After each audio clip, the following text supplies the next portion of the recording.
Grand, thank you everyone. Just another actually wee bit of housekeeping is just if you can just make sure you're on mute unless it comes to the Q&A, just so we don't get background noise in the recording. So this is actually our 55th DigiShift, which is, yeah, I can't quite believe that. So we're really lucky to be joined today by Tom Loosemore, and today's title is Digital Transformation at Scale. So I've got shamelessly got the book here, which I'm sure we'll talk about when we come on to the Q&A. So Tom is a partner at Public Digital. He wrote the UK's first government digital strategy and served as GDS's deputy director for 5 years. He led the early development of gov.uk. Outside of government, Tom's also worked as director of digital strategy at Co-Op Group, digital strategy lead at OFCOM, and was responsible for shaping the BBC's internet strategy between 2001 and 2007. So the new book is actually an updated and expanded second edition of Digital Transformation at Scale. And I think for me, like the tagline of the book is like a mantra that I use with like most of the charities I work with, why the strategy is delivery.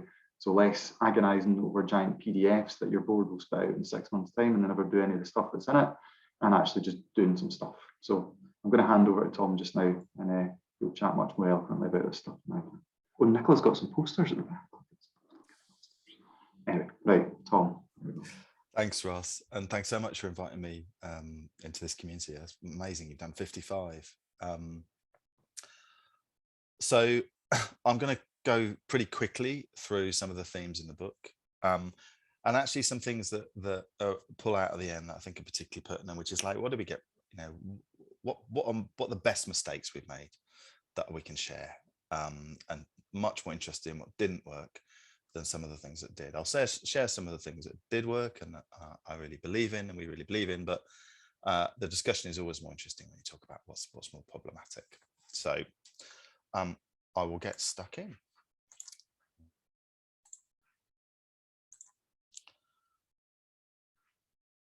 Okay, hopefully you can all see that. So yeah, this is me. I'm one of the founders of Public Digital. I've been doing internet stuff since 1995. So I've made got a lot of scar tissue, as one of my colleagues described me the other day, full of scar tissue. I'm one of the founders of Public Digital. We sort of kicked off about 5 years ago fully. And our mission is to bring the world's biggest institutions into the internet era to improve the lives of millions of people. And we do that in the private sector as well as the public sector. It's about 50-50, but we only work with private sector organizations that we believe improve people's lives. But what the book is mainly about, and what I'll major on today, is creation of the government digital service. We've gone on to help lots of other national digital services set up, including the US, using many of the same techniques and the tips, not least that the strategy is delivery. You know, don't write the PDF, get started and show the future, don't write about the future. And we work all over the world, from California, which was like Coles to Newcastle. That was fun working with the state of California, particularly during COVID, to Madagascar, which is literally another world entirely, through to places like New South Wales, which if you blurred your eyes, you can kind of recognize as being quite similar in some ways to the UK. And we published a book, which you've already heard about. So here's what I'm going to talk about: the GDS story. Then I'm going to spend a bit of time on the lessons learned, and I want to leave loads of time for Q&A because your questions will be way more interesting than me waffling on. So I'll get cracking. Washington Post says GDS is brilliant, wonderful. How did it start? That's actually almost the most interesting. It started because politicians of all parties, actually, between about 2008 and 2010, so in the last days of the Gordon Brown administration, actually realized in the wake of the NHS IT disaster, with Connecting for Health having bluntly wasted £10 billion and really not delivered that much value, that their existing way of doing things with technology wasn't working, as in outsource everything, spend billions on 7 or 8 big suppliers, you know all the names, cross your fingers and I hope it doesn't go too wrong. And so there was a bunch of people who were having lots of breakfasts with politicians. I was one of those, of all parties, saying there is another way. There is another way. There's a way that's sort of native to the internet, which is you empower a multidisciplinary team. You start small. You focus relentlessly on understanding the needs of your users, be they citizens, be they businesses, be they people inside the civil service. And you iterate and you increment and you iterate and you humbly iterate and increment. And technology is the enabler, not the purpose. Technology is but the enabler. And in 2010, the coalition was elected. And one of those politicians that we've been talking to, Francis Maude, became Cabinet Office Minister. He asked Martha Lane Fox to write a report. Now, Martha Lane Fox, founder of lastminute.com, had previously for Gordon Brown been her kind of digital czar. So there's some interesting continuity then. There was some serious messaging from both parties, actually, well, from all parties, saying this is an agenda we want to all get behind. Tom Watson, former deputy boss of the head of the Labour Party, he wrote a blog post going, I support Francis Maude in what he's trying to do with technology and digital inside government. Martha wrote a report that basically said do four things: set up a new institution at the heart of government, give it unequivocal control over the experience of citizens when it comes to digital services, start by fixing the websites, because it should be relatively easy, and there are 2,654 of them. The only thing they've got in common is they're all different. So start by making the sort of front door to government much simpler, much clearer, much faster, much more humane. Then get on to what Martha called transactions, which we would now call services, and I wish we called it services then. And then, which is really the heart of government services, transcends the web, goes right through to how do public services, how are they created, how are they conceived, how are they designed, how are they operated, how do they relate to policy outcomes? That's really the heart of all this. And then finally, early signs of an ambition to allow things to work together much more simply, as in how do you allow systems and data to flow with consent across the public service, but also beyond the public service, what Martha called kind of going wholesale. How do you, sort of government as a platform would be now what we would call this idea.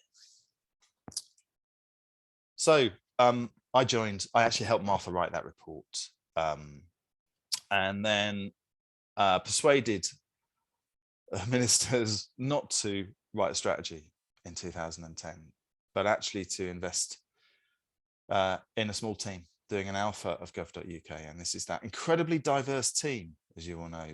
We'll come on to that later, the downsides of some of the mistakes we made. But a small team of 12 people doing an alpha version, a very, very early version of what a single government website could be like if you completely radically reconceived how it was meant to be, starting with what are the needs of users, how do they typically find their way there? Let's show how different and better it could be rather than write about it. And let's do that in 3 months. And let's not only show what it could be, but show this new way of working that we've been espousing, agile, iterative, focused on user needs, working in the open. So all throughout this 3-month period when we're doing the alpha, we were blogging several times a week about how we're working, what's going well, what's not going not well, what decisions we're making. We're putting all the code on GitHub, open source. We're inviting people in. We invited lots of people into the office. As you can see, it wasn't a very glamorous office. It got condemned soon afterwards. But radically open and putting something out there live. And the alpha of gov.uk went live in May 2011. As an exemplar of what a government, how simple and clear a government website could be. The real purpose of the alpha was to get ministers excited about the potential, if I'm honest, because without their support, we wouldn't have got consent to start closing other websites, which if all you do is create a new website, you've now got 2,655 websites, which really doesn't help anybody. Here's the team, and I think this is interesting. If you're looking about where to start in any organization, you know, the strategy is delivery. The delivery starts with a team. The unit of delivery is a team. You should fund a team, not fund a project. We'll come on to that later. And this is the first team, and this is fairly representative, other than an obvious lack of user research, which is a big area, a blind spot for us at the time, of what a fairly typical team would look like. Did an alpha, made it look shiny, focused on just the top 100 user needs. And I just want to dwell on this for a moment because very simple idea. Of course, you start with user needs. Of course, whatever you do in terms of service should respond to the needs of your users. But a lot of organizations just pay lip service to this and say, well, yes, what we publish at the moment or the services we offer, of course they meet users' needs, because otherwise we would be doing it wrong, right? Well, if you spend the time doing the research, which we actually did do a lot of research as part of this, maybe not using the techniques that we would have done a bit later, to understand what are people looking for when they go to Google? What are they typing in? They're typing in things like UB40 still in 2011 when they're looking for an employment benefit. UB40 hadn't been the name of the form for like 15 years. And yet people are still searching for it. They don't anymore, but they did then. So we better make sure when someone searches on Google for UB40, they land on job seekers allowance page, because that's the closest equivalent of that welfare. People are searching for all sorts of very simple things where they're getting multiple answers. You know, maternity leave. There are about 15 different websites offering advice across government on maternity leave. Let's just make one landing page that makes it very simple for people to find out what the deal is in terms of maternity leave. Really simple, clear language, really short sentences. That's the need. How much maternity leave I'm going to get? What rights do I have in terms of getting it? Using that language and writing down the needs rather than writing down the sort of structure of a website, using the language of what are the needs of users is really quite a radical act if you do it wholeheartedly and full-heartedly, and you don't start with what you've already got, which we definitely didn't. And really big thing that organizations still today, I was talking to a government the other day that simply refused to believe this. The homepage for most people is still Google. Like 70% of traffic to gov.uk starts with a Google search and goes in deep into gov.uk. So what matters is, how do you and your site, how does it respond to what people search for on Google? And, you know, if you search for universal credit, you better make damn sure that the top link is the right one. I mean, it's really obvious, but and that you haven't got 4 or 5 competing with each other on Google. And the corollary of all this, so the landing page strategy, which a commercial site would obsess about, I would argue that public sites should obsess about too. When people should be getting your services, what are they searching for on Google, and where do they land? Where does our site rank, and where do we land? Rather than worrying about your homepage. Frankly, your homepage really doesn't matter. I think 7% of visitors to gov.uk ever visit the homepage of gov.uk. 7%. You should ask yourself about your own organization. How many people visit the homepage versus how much time do we spend arguing about it? What you should be arguing about is what happens when people search on Google, and where do they land when they come to us, and do they stay or do they bounce off? We launched a beta of gov.uk, which is literally running in parallel. We could have turned this thing live. We ran it as live in January 2012. We made a terrible mistake here, which I feel free to talk about, in that we had what we thought was a really clever idea. I can't believe using that word, but we thought, why don't we use photos as a background? You can see this aerial photos to represent where people are in the UK. So we can sort of reflect the UK back to itself by using the background image. We put this live literally within half an hour. We got 3 messages going, are you people mad? Have you heard of privacy? And we turned it off within 2 hours because we realized it's a terrible idea. I literally can't believe we even put it live, but good example of we were open enough to being wrong, and we're able to change things like that. The technology and the processes and the systems from day one to be able to make dozens and dozens and dozens of small changes every single day on a whim. And that agility, that ability to change almost in real time, is for me sort of table stakes now in the internet era. If you can only change things like once a week or once a day, or in the case of government, once every 6 months for some of their services, you're never going to respond to the feedback that you should be in terms of whether you're meeting needs or not. We went live in October 2012, and we started turning off all the other websites. We didn't make all their old links die. We redirected all of the old links, and there were hundreds and hundreds of thousands of them.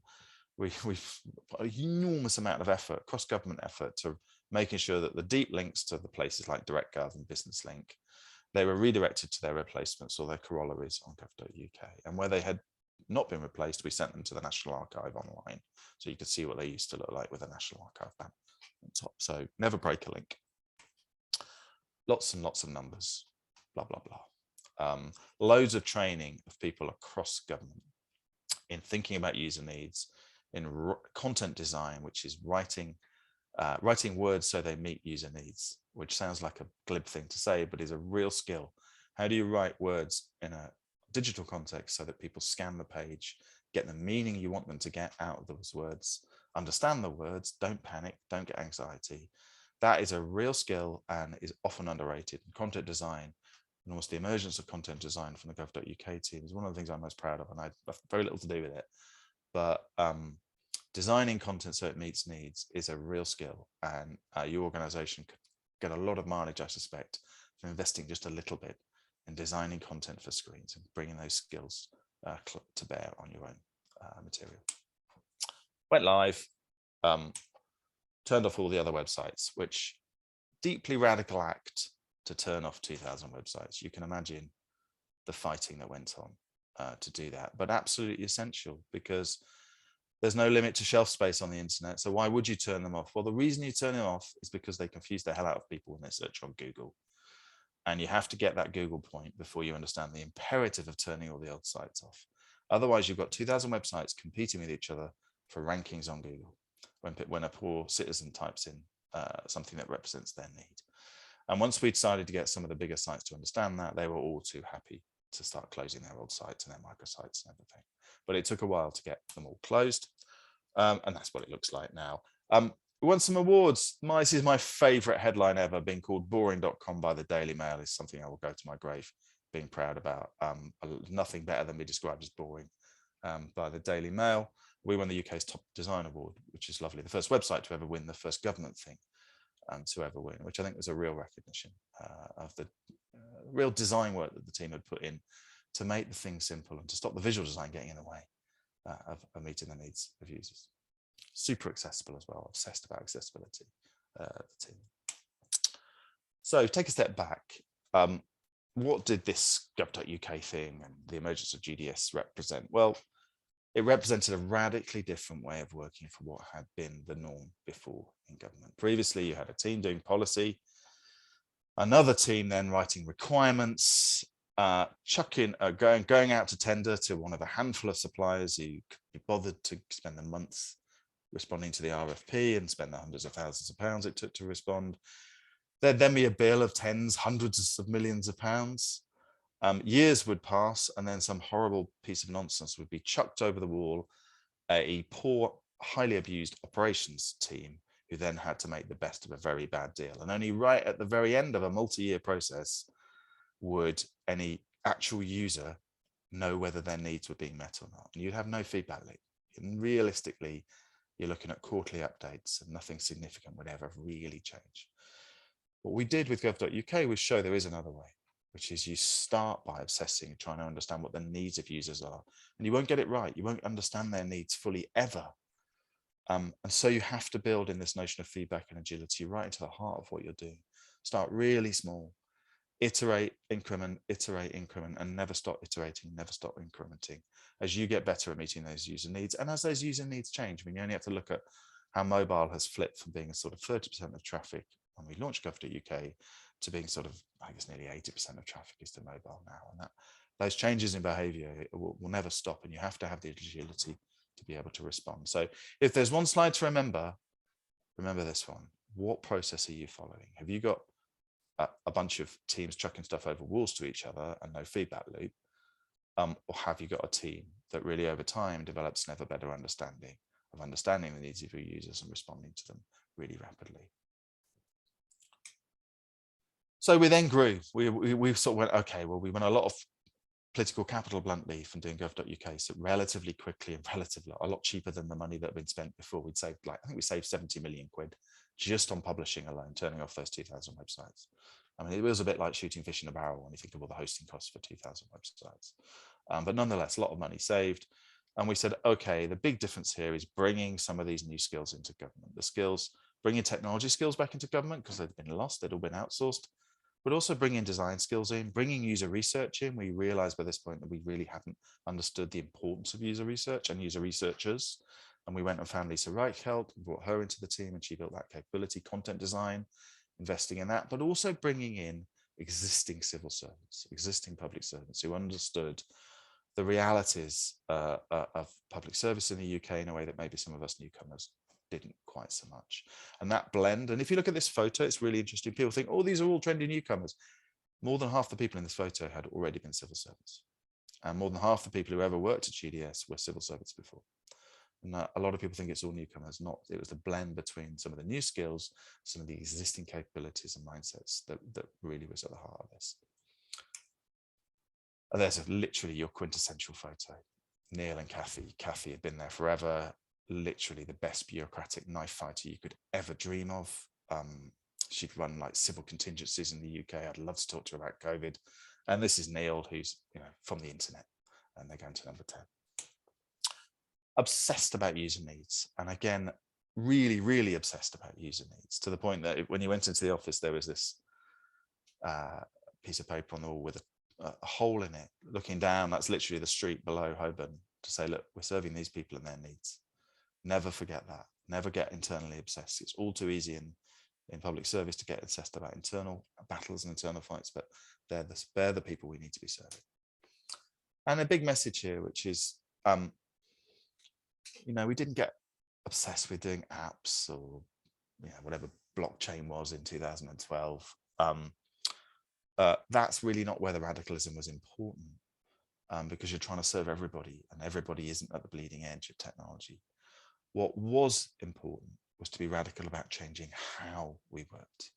And the boldness was in how we worked, not in what we did. There's nothing that we did technically or creatively that was anything other than was possible to reach everybody in the UK in 2012 to 14.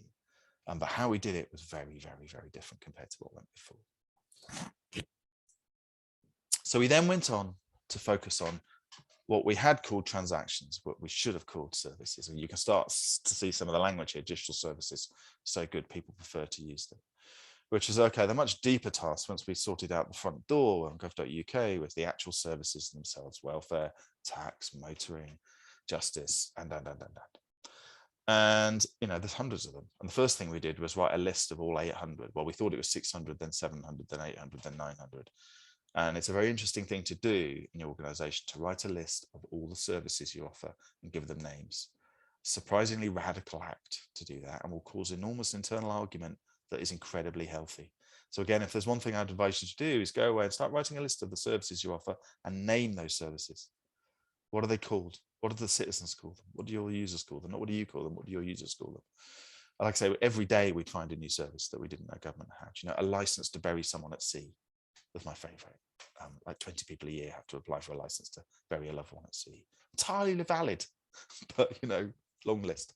So rather than doing all of them, because we knew the skills didn't exist across the civil service to use this new way of working, we knew we couldn't just do this in GDS. We had to build the skills all over the civil service, again, to work radically different, not incrementally different, but radically different. So we picked 24 services across government in pretty much all the major departments and agencies, and said, let's be radical around things like digitizing the vehicle tax driving license, power of attorney, personal tax account, universal credit, which I'll come on to in a minute, and a bunch of other services that different bits of government could apply this way of working. And we basically sent the best people in GDS out all over government, to Newport, to Telford, Southampton, to wherever, to support teams started to work in this new way.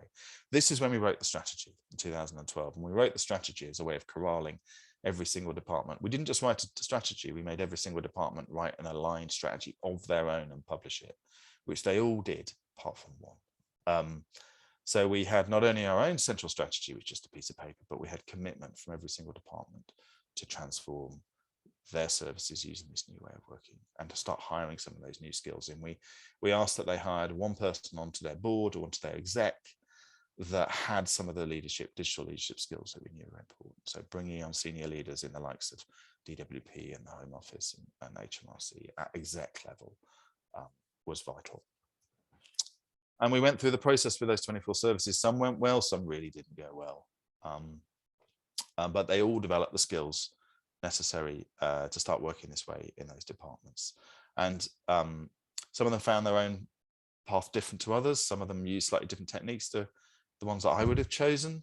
But I think you could definitely see an emergence of a movement across government of being radically different in how you work. To start with user needs, start small, focus on the team, bring the skills in-house more, not completely, but much more. and iterate and increment, iterate and increment. Okay, universal credit. This is really interesting. So universal credit had been announced in 2010. Biggest reform in welfare since 1947. Ian Duncan Smith, who is the Minister for Work and Pensions, Secretary of State for Work and Pensions, a strange and interesting man. He got obsessed with Agile. Someone had told him that Agile was the way to do universal credit. So he had set up universal credit to be delivered in an Agile way, or so he thought. So in 2010, he kicked them off to say, let's go and do biggest reform in welfare, combining 6 different benefits from 400 different bits of government, or every local authority, HMRC, all the different welfare benefits and DWPs coming into one. Let's do that using an Agile way of working. So poor DWP, I have sympathy for them. They had no Agile expertise at all in 2010-11, none at all. They just had their usual 4 suppliers, which I'll name because it's IBM, Accenture, Capgem, and BT. Again, not exactly renowned for their Agile user-centered prowess in 2010-11. And what did they do? They hired 1,500 people in suits, and a car crash ensued, I'm afraid, with lots of Agile words and no Agile behaviors. So they spent about 3 years, they spent 425 million quid, which is quite impressive. They got through 5 SROs, again, 2 of whom ended up in hospital, by the way. That isn't funny. And literally nothing hit a claimant, nothing got delivered. And in 2013, I got a fateful phone call to say, would I go in and join a team reviewing universal credit? And a team of 5 of us spent a couple of weeks just interviewing everybody, and there were loads of tears. It was horrendous, to be honest, so much trauma in the team trying to do it. And we managed to convince number 10 actually to force Duncan Smith to stop and reset completely. You have to start again. You have to literally start again. And to give them credit, they did. And they went really radical. And there were some interesting people in DWP who were really up for working very, very differently. Not necessarily Duncan Smith, but enough. And some of those people said, we can't work this radical new way inside the main Caxton House building of DWP. It's too toxic. We have to go and get a new building, which they got about 200 yards down the road, and they locked the door. And they went out and got the skills they needed from across DWP and outside. Some GDS people went there to support them, some fantastic designers and product people. And they started again completely with universal credit. They didn't go public with that, but that's what they did. And this is the team working. And they started to uncover all sorts of profound problems with the policy that would never have been discovered before it had gone live. Like, for example, how the policy treated couples, how the policy treated people who were not going to be online, because not everyone was going to be online. Of course they weren't, however much you pretended they could. Some really profound policy problems. And at that point, started to bring the policy people in DWP into this room and say, listen, we have to start including policy in these conversations around service, because they are 2 sides of the same coin. They are not separate. And to some degree, DWP policy joined the room, not as much as I would have liked, but to some degree they're in the room. In fact, there's a couple of policy people in the room at this point. There's also people from Citizens Advice in this room, from local authorities, from HMRC, from Cheltenham, because you need the security people in the room from a cyber perspective. And they did something interesting, which is they started really, really, really small and very, very quietly. They launched universal credit to literally 100 claimants in this postcode sector in Sutton in South London. But literally, if you lived in those streets, you would, and you're on welfare, you would go onto universal credit because they knew, and they were not ready. They hadn't finished designing the service, but they hired 100 people, literally operations people, to look after those 100 claimants. So it was almost one-to-one. So no one was going to starve. Nothing really bad was going to happen. But they're able to get that feedback loop going super early. And some of the big policy changes that happened, particularly around couples, particularly around minimum thresholds, happened because in those first 100 people, it became transparently obvious that some of the assumptions that the policy team had made were wildly off beam when reality struck. And this, again, this hasn't seen the light of day much. I think this is really, really interesting. This is back in 2013, 14. This is their mental model for what stages of testing and learning they wanted to go through. They talked about test and learn rather than agile. The first thing they wanted to test was, can this policy or service work at all? Let's do that with 100 people in one location. Like, is this thing going to fly at all? Then once they got happy to enough degree they go on to the next phase, which is how might we operate this? So what do we do online? What do we do face to face? What do we do over the phone? What kind of skills do our frontline staff need to support claimants? Then how might we scale it? How do we get this rolled out to 35,000 frontline staff and millions of claimants?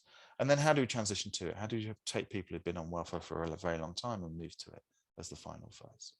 And they're on the last phase now. And they did very well in COVID. There's plenty of problems with universal credit. Don't get me wrong. Some things that are borderline evil, you could argue, in terms of the policy, in terms of how much is paid. But I think the team that operates and runs it are really very good and respond really quickly to changes and learning.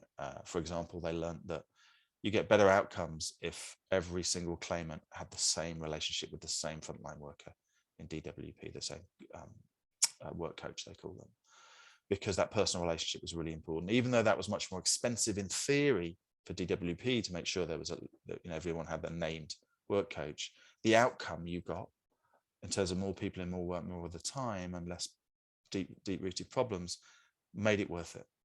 So that kind of learning is only possible if you've got a team who are reasonably confident to be able to be outcome focused and trusted to be able to iterate. And they did really well during COVID. I mean, to be able to respond to getting 4 million people almost overnight join your service without falling over, that requires agility that is really profound. And when you look across the world at other welfare schemes, no one did anything like as well as Universal Credit, as responding and getting money into people's pockets who suddenly needed it as UC did. And that's because the team has kept that culture of testing and learning and agility. And again, I want to separate this from the policy and the amount of money you get paid, which is another problem entirely. I don't dismiss. Anyway, I've told that story. So after we'd worked with 25 services, we then said, okay, what does this go wholesale thing mean? What does it mean if government itself was to offer digital public infrastructure, services that the private sector, the third sector and the public sector could use to run their own services? A bit like the sewers were the kind of public infrastructure that drove the growth of cities in the 19th century. What's the equivalent digital infrastructure? Things like payment platforms, identity assurance, and data, registries. So we came up with a bit of a model where, again, we went away and made a thing to try and understand what the model might be, and started to do things like this, which is gov.uk Notify, which is a platform for sending messages. That's all it does. Text messages, emails, letters. But really interesting, it allows anyone in the public sector with a gov.uk email to sign up for free and start using it for free without a meeting. It's a very well-designed product serving users inside government, and there are now 5,000 different services using gov.uk Notify, sending billions of messages a year, and that grows by a dozen or so a week as more organisations, NHS, schools, different bits of devolved government are able to access gov.uk Notify, send messages. It has all the different APIs to plug into all the different systems you can imagine to make it easy for you to send messages without needing a contract, without needing a meeting, without needing a purchase order. Just do the hard work to make it easy for people who want to send a message. That's a good example of a sort of horizontal infrastructure that's digital, that cuts across lots of organizations. 2 billion messages. Codifying best practice. One of the things we did as well is let's write down what good looks like in terms of technology. Let's really try and stop the big suppliers taking the mickey, not totally successfully, if I'm honest, but we had a go. And then let's write a standard for what good looks like in terms of how you design services. If we're being radical about how you work, let's define that way of working a bit more strictly and start assessing services against that way of working. Have they got that agility? Are they putting the needs of users first? Are they able to feedback? Are they thinking about accessibility in the right way, et cetera, et cetera. So that's the service standard. And then most interesting, what could we have done better? Loads of things. I tried to pick out the big ones. The first time I've done this, so welcome to, you are guinea pigs to some degree of this confession. The first is really, really obvious, and I can't believe we didn't do this, which was those 24 services that we helped different bits of government transform. They were all citizen facing. And that was really obvious to us at the time, but I think it was wrong. we would have actually served our cause better if we picked maybe 1 or 2 services that really met the needs of civil servants themselves. So everyone in the civil service could have got some benefit of this way of working, not just citizens. So for example, if we had fixed, I don't know, the expenses system or the holiday booking system or something, or the travel system, using this way of working, oh my word, we would have won so many advocates and the movement would have got much bigger, much faster. And when we work with clients now, we always say, do one thing for people inside your organization, showing the benefit of this way of working so everyone can see, actually, yeah, this way of working responds to my feedback. It really does understand my needs, and I understand better why it's more effective at delivering my needs. So that's mistake number 1. That is just, we didn't even think to do anything internal, if I'm honest. And now with all our clients, we always tell them to do one thing. Too much zealotry and too much exclusionary language. Dogma. You must do it this way. This is the only true path. You must use these words, discovery, alpha, beta, live. Interestingly, the Universal Credit team never used discovery, alpha, beta, live. It didn't work for them. They used something else, even though the underlying principles are exactly the same. And I think we used to go around to the Universal Credit team and sort of wag our finger at them, saying, we should adopt our language. And they're like, go away, please go away. Stop being zealots. We are living these principles that you're espousing. We're just using a different language. So too much zealotry. And I think that got worse before it started to get better. I hope it started to get better now, but you can understand people are passionate about this way of working, but you have to meet people where they are and be a bit respectful about language, and that you sometimes have to compromise.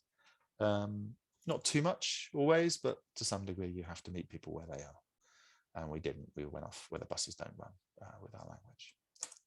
And particularly with policy and operations, bringing operations into the tent early, and as much as you can bringing policy into the tent, we could have worked a lot harder. And if we'd started with operations, I think we'd have made a lot of mileage, because they were definitely the neglected, underappreciated front line of people meeting the needs of citizens. And whenever we went into an organization, a bit of government, well, what I do now is I always go and meet the front line, the operations people. What's their world like? How do they see the world before I meet the policy people, who, very, very smart people, policy people, but they're kind of always perceived to be first among equals. And I always make sure I meet them second or third, because you want the framing to be reality, not theory, if I'm honest. Having said that, an awful lot of policy people are now coming on the journey and recognizing that policy and service are 2 sides of the same coin. They are kind of as one. Policy outcome is only as good as the service that's delivering it. So big theme was just how hard we had to work against, to cut against the grain of how things are funded in most organizations. Things usually are funded as projects. They're usually funded as capital. People are more than willing to spend money on technology, but not on people. So one of the things we say to all our clients now is fund teams, not projects. If you want to do something new, don't set up a project. Fund a team for a period of time and see how far they get. And fund a team that encompasses all those different skills that you're going to need, internal and external, bringing operations and policy into the tent. And the business case process is a classic car crash waiting to happen. So much energy wasted on the false certainty of business cases, when actually if you had an agile business case process that released funding as outcomes were met or as proof points were hit or not hit, and then you don't get the money, that's a sign of real maturity. And places like North South Wales are now using kind of agile business case processes, funding teams. They're really changing how they fund things, not just how they work. Diversity, oh my word, you saw that first photo of a bunch of blokes in a room. There actually were 4 or 5 women on that team, believe it or not, but we definitely didn't think to work hard enough in the early days about diversity. Didn't understand why it was so important, particularly when you're trying to serve the needs of everyone. And I think the biggest diversity problem that we hit is actually social, if I'm honest, more than gender and ethnicity.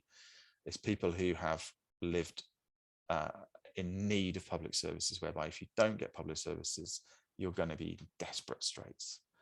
And that sense of closeness to desperation, closeness to the edge economically, very few people on our team really understood just how important that was. And just a handful of those people joining the team who had lived on that edge wow, did they make a big difference, particularly on places like Universal Credit, but also on gov.uk. And so think about diversity. I now think about diversity in all the time, because it's important to serve everybody, and because you're going to get better outcomes. It's that simple. I look back with shame, to be honest, at the mix we had in the early days. And we worked in the open a lot. We blogged all the time. We tweeted all the time. We took quite a few risks with comms. I was forever having number 10 comms team shouting at me on the phone about a blog post we'd written. But looking back, I wish we'd done 10 times more. I wish we'd done 10 times more, because transparency is a great disinfectant for a team. There's nothing like sharing what you're doing to have people kick holes in areas where you're, like I blogged about the alpha of gov.uk, and then a whole bunch of user researchers went, "You're not doing user research properly." And they were right. And I wouldn't have known that if I hadn't blogged. But equally, when you do get things right, being able to share them more broadly across the public sector and meet other people on the same journey, incredibly powerful. The most powerful internal comms tool you'll have is going public. No internal intranet tool is ever going to be close to as being good as you going public on the web with a blog and a bunch of tweets to back it up. So yeah, I wish we'd done even more. Including these mistakes, actually. I wish we talked a lot more about the mistakes we recognised we'd made. That would have been healthy for all concerned. And I'll stop there. I've talked for too long, and throw it open to you for questions. Sorry, I got a bit over enthusiastic about my mistakes there, but over to you. That was really good. Thank you, Tom. Really round of applause. That was excellent. That was really good.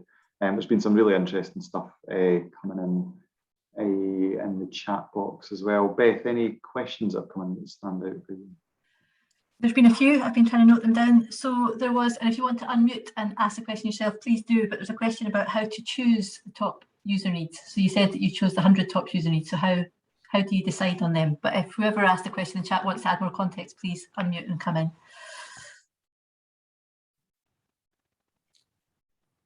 No, go for it then, Tom. Thanks. Okay. I mean, you've got numbers. You can typically you're looking at how many people are coming into your site, where are they roughly landing. You've got numbers about what people are searching for. Internal search logs are really, really powerful about unmet needs.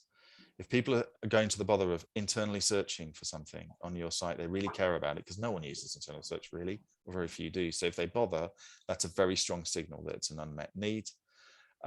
But you can look at your existing site and see where the traffic's coming from and get a broad sense of how big this need is. Now, it's not a science. There is a bit of art to it about aggregating different things and saying that's roughly trying to meet the same need. Let's go and test that with users. Let's go and do user research to understand, have we understood that need?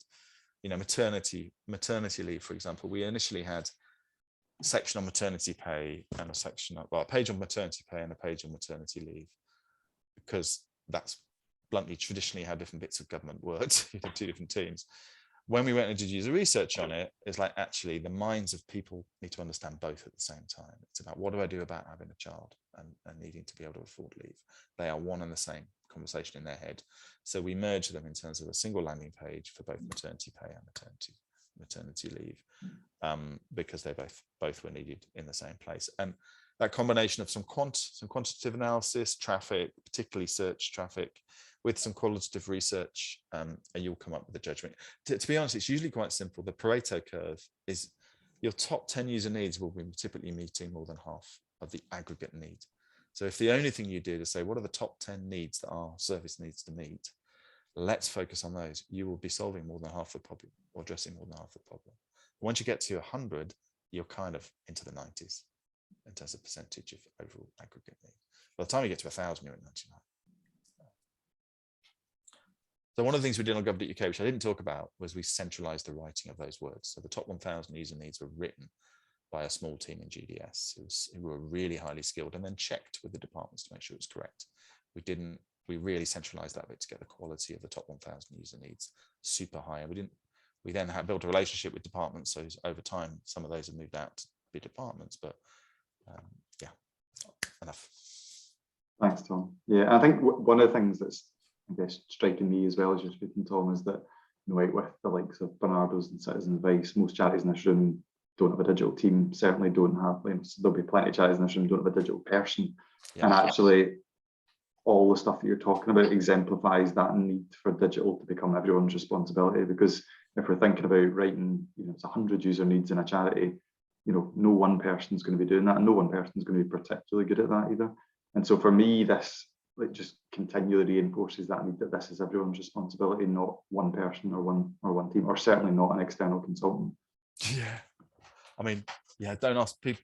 We're always getting asked, can you come and do this for us, by clients? Like, no, no, we won't. We'll help you do it yourself. And I think that the big change that anyone can start to do is challenging and changing the language that your organization talks about its services using. That talk, what need are we meeting with this? And what evidence we got that this need is the right need, an important need. That's really irritating for the organization, because you're cutting across well understood boundaries and well policed boundaries, but it's an important act. Pauline was going to come in. She just said she had a very grandiose way of put your camera off now, Pauline, as well. I don't know if you've gone, but there's a road to Damascus moment from what Tom said about doing something for colleagues. Pauline, I don't know if you want to expand on that, or if you even still are there. It's the joys of Zooms. Paulie's probably making a coffee at the moment. That's okay. That's fine. Anyway, I thought it was quite interesting about because even when you say to people start with something internal, they can find it overwhelming, because there's so many bloody things that are terrible about our internal processes, but just that notion of starting with one thing that's going to work for people. We've actually got a little product that we use with clients, which is a little matrix to work out what do you want that first thing to really do, and what you want it to do is to not be so hard that it's impossible. Okay, but not be so trivial that people go, well, of course you could do that, that's not important. And you want it to improve the lives of as many people in the organization in as tangible a way as possible without being too hard. So you want to do it quite quickly. So if you look at that as a matrix, a grid, you put on candidate services. I mean, when we work with Canada, it's like taxi booking. They live in taxis in Ottawa, because apparently public transport doesn't exist. It was paper-based taxi booking. It's like, let's start there. Let's start there. Yeah. Dead simple, actually. You could argue they shouldn't use taxis, but they did. And a lot of people noticed when that got digitized, using it wasn't working. Okay. Anyone else want to jump in with questions? And you don't have to put it in the chat box, just to be clear. So if anyone got a question and wants to jump in and ask Tom a question. It's also okay. Right, Nicola, you put something in there about Nicola, do you want to unmute and just give us some context? Nicola Cooper. Hi, sorry, I'm not at a good angle. I've jumped down to the kitchen to make a coffee. Really interesting. Good to hear you talk, Tom, having known about your work for quite a long time. I'm just thinking about the big things that are happening up here around health and social care. So I'm with Scottish Care, which represents a large part of the independent sector.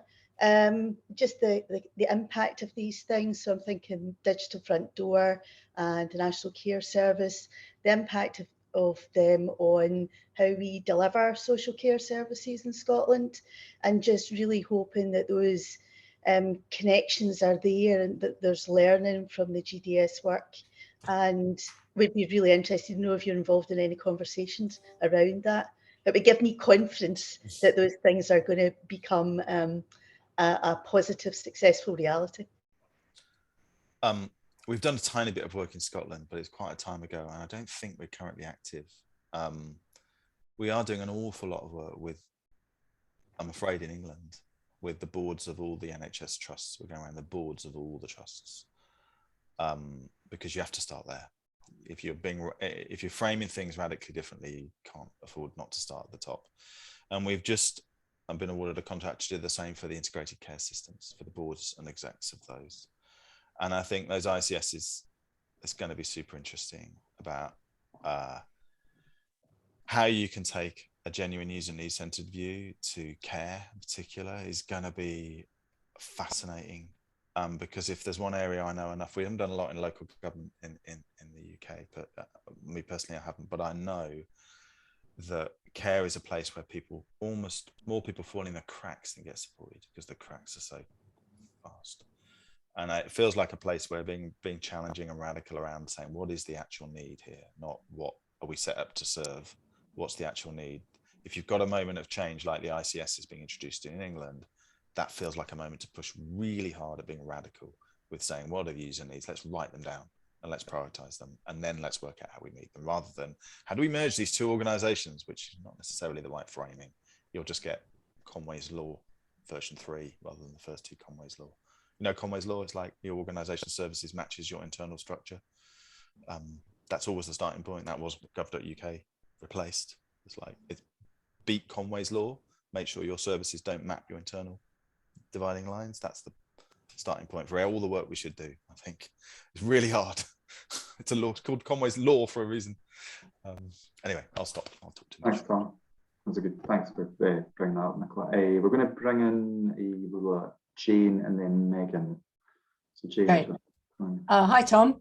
I'm Jane Finnis. I run an organisation called Culture 24, and we're doing a lot of work with the cultural sector around digital change and transformation stuff. And I'm kind of interested in you've talked a lot about digital change through service design and stuff, and we find a lot of the barriers are more around literacies, particularly in senior teams, of understanding all the things they don't know, you know. So I just wanted to ask you just to talk a little bit about tactics for dealing with that, how, you know, what you found, whether you find the same things, but just around that kind of wider literacy issue.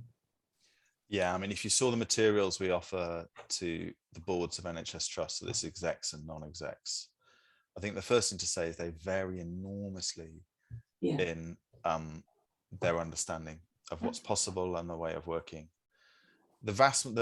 And we always have conversations before to tailor the material on it, and I say the range is very large. Nearly always you hit a barrier where people think this is a technology conversation, and they start talking about technology. And one of the tactics we've learned to be quite bold with is just to blow that up and say this is not a technology conversation. It's not to say you don't need to understand things like the cloud. You kind of probably do from a security perspective, but that's not the starting point.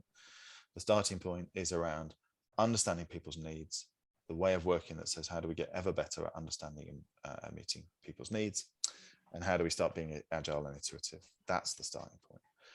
And in my experience, you'll nearly always find one person on the exec who knows that already, is very, very, very excited. And just go where the hamsters are friendly. And we always do work before we work with an exec or a board to understand who's going to find this hard and who's going to be with us, and do the homework beforehand. We've learned that we do more work before those board sessions than we do in the actual sessions themselves to create the dynamics where within that organization themselves they're having the right kind of conversations, the right kind of challenge. The really hard ones are problems where you've got hubris, where people think they know what the answer is. We bought this system, it's going to be fine. We've made that decision. You're like, even your language tells me you're doomed, you know. But being positive, lots of them are getting much better. They really are. When I think back to my time at the BBC and some of the exec conversations I suffered there, we are in a very different world. Things are getting better. More and more people do understand this stuff. Yeah. So yeah, some in our experience, some do. Some do. But thank you. This is a shameless plug as well for those of you working in charities. This is another reason to have a digital trustee. Is like you need someone that's going to champion this stuff at a board level. Like otherwise, you're just going to be banging your head off a brick wall, and it's going to be kicked into the next board meeting, the next board meeting, the next one. There's a really simple exercise that I've done with loads of boards, because generally, like if I come and speak to a board, they'll give me half an hour and they're like, right, tell us everything that's digital and what all our problems are and fix them. And I'm like, I've got half an hour to do. And getting them to think about the last time that they had a good experience of a digital service. So it could be returning a parcel at Amazon or booking an appointment for GP, and get them to describe that service in one word. And then each of them, once they've done that, get them to think, does that reflect the digital services that your charity offers? And if it doesn't, then aspiration, how do you get there? And for a lot of them, that's the bit at which they kind of get it. But I think, like Tom's point, is like, this is a design problem they've got, not a digital problem. And they're not going to procure their way out of it, even though they might want to try them. Speaking as a long-suffering digital trustee, can I ask for more than one digital trustee? It's lonely when you're on the board and you're a lone voice. So please, if you're recruiting, please recruit more than one of us. Yeah.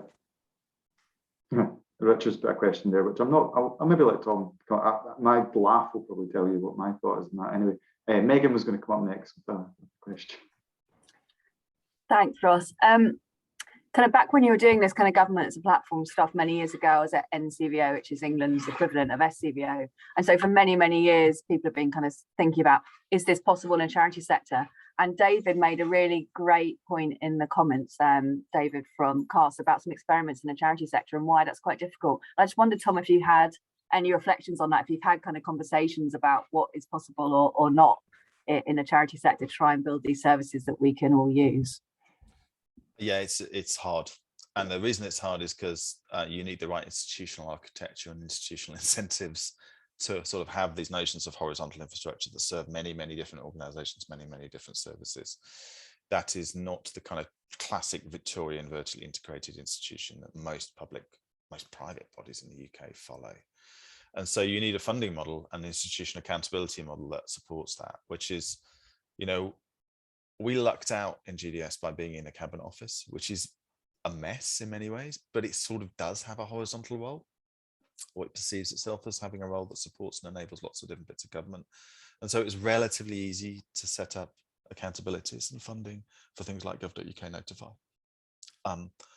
Relatively rarely is that true in other organizations. And I think, you know, whenever I hear, even I go back to other governments, but the same is true of lots of private sector clients. They'll say, oh, Department X is going to do this for everyone.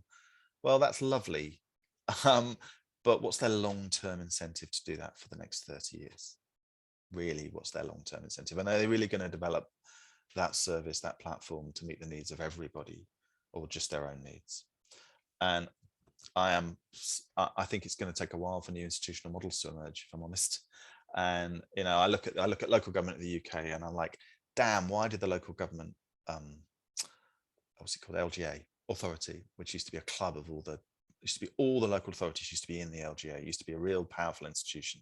That would have been the perfect place to build platforms. Now there's only like 70% of them in it. You're like, that's not enough. It needs all of them in it. So look at bodies that genuinely have got longevity and cut across everybody and think, can you get funding models to support platforms there? But it's not easy, and I wouldn't go into it naive, you know, not naively, but lightly. I mean, there's a bunch of platforms that didn't work that GDS did.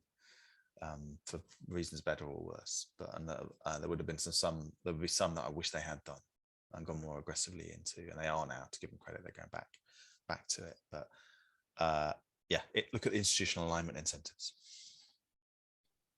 Thank you, Tom. I'm conscious of time, so we are going to finish up there, and there's more questions came in which we just won't have time to answer. Just as well to say that SCVO's got the gathering, which is a big actual physical event, happening 15th and 16th of June in Glasgow, and there's lots of digital strands throughout that, so there's lots of talks and workshops, and it's free to attend. So if you've not booked up, then you can either go on the SCVO website, which is scvo.scot, or you can click a link in the chat box. We urge you all to go and buy the book. If you're struggling with this stuff at a strategic level in your organisation, it will help give you a framework or answer the right question or small tests of change.